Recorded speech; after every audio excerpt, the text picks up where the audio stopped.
Hello, my name is Teona Strugar Mitevska, a film director, co-writer of The Happiest Man in the World. The film has been miraculously selected among the 7 feature films at the first edition of Meta Film Festival organized by Unifrance.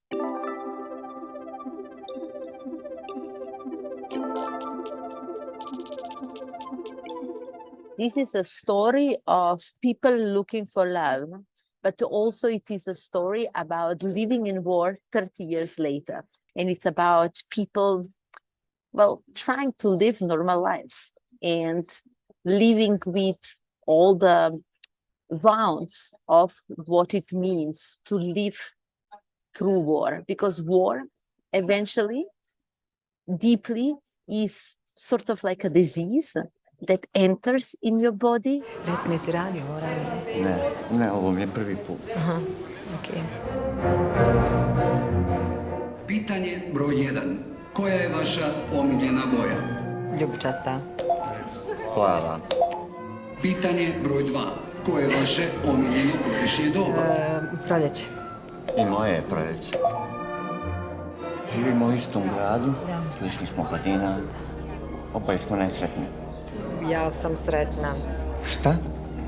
Što lažiš? The story, yes, it is indeed Elma's story, Elma Tataragic.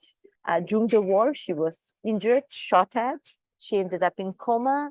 And then, miraculously, after the war, she was part of a workshop, a theater workshop, and she met the proprietor of the crime, the man who shot her.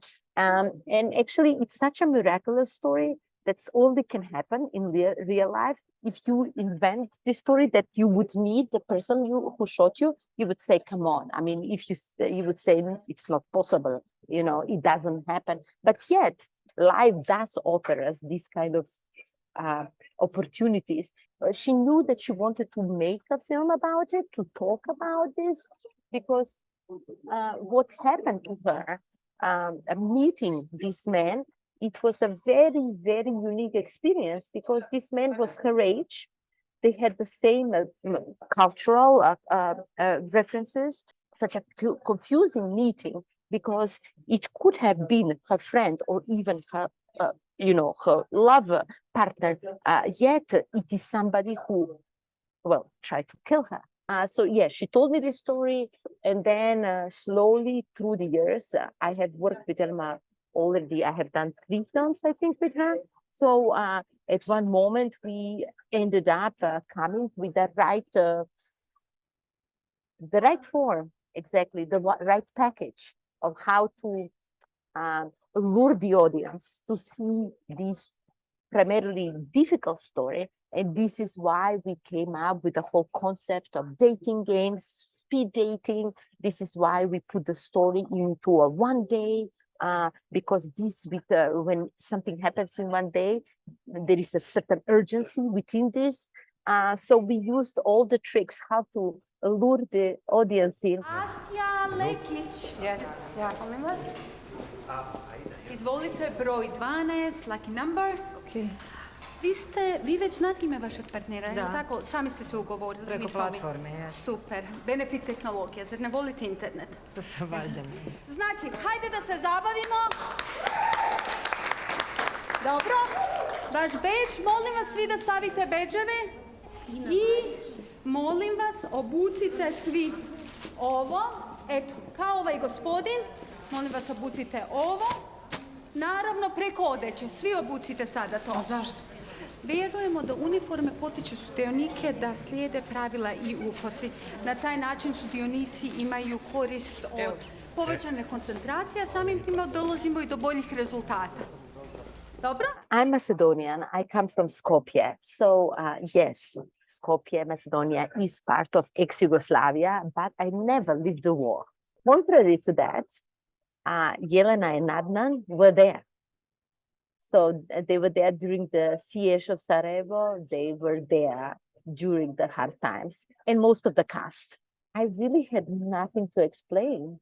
This material that Elma wrote, this true story of Elma, spoke deeply to the cast. So basically, the film became a playground, an opportunity for these actors who, express themselves through acting, but also deal with certain issues that come from deep inside, certain traumas that have haunted them.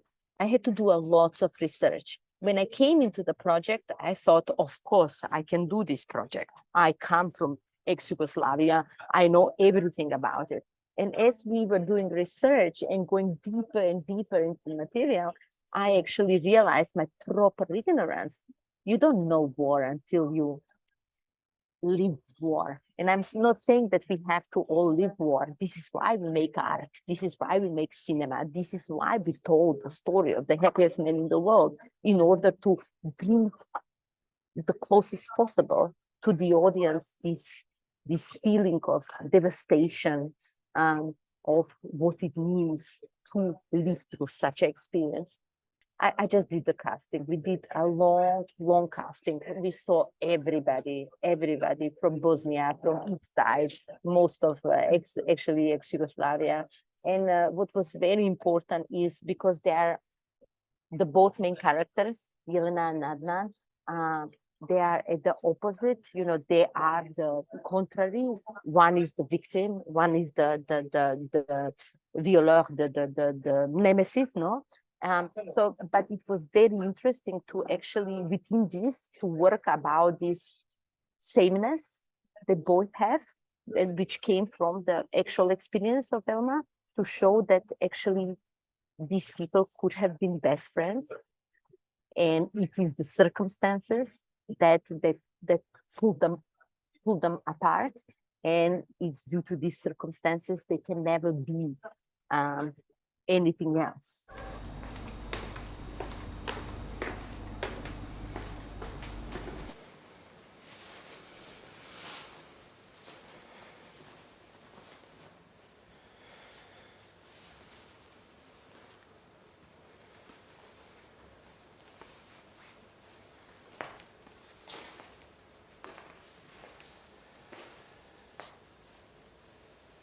All these differences that made this place so strong and so creative and so beautiful in the time of emergency or war, of time of devastation, turned the roles around and became a place of horror, of Dante's hell.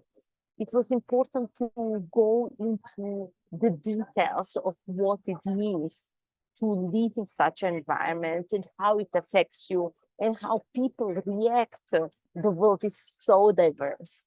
And these people, all of a sudden, no matter what kind of background they had to choose, am I with the Serbs or am I with the Bosnians? Am I a Muslim? Am I Catholic? Da ja promijenim partnera, ali postoji ta mogućnost možda? Sada? Da. Ne. Ko si ti? Što ti hoćeš od mene?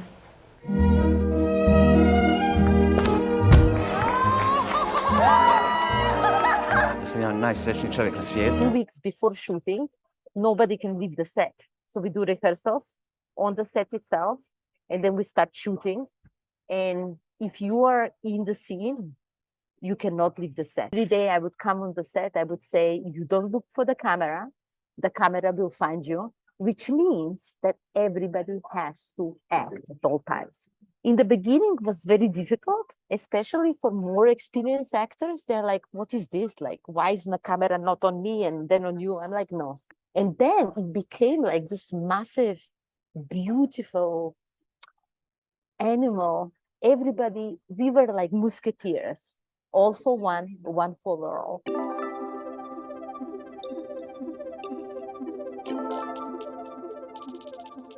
I try to push the boundaries of the cinematic form. And when I'm saying pushing boundaries, it's about finding the best, most effective way to deliver experience, sentiments, emotions with the films I make and the stories I tell. It is the same way that we live in the changing world and the way we watch films. So I think it is only natural that we keep up with technology.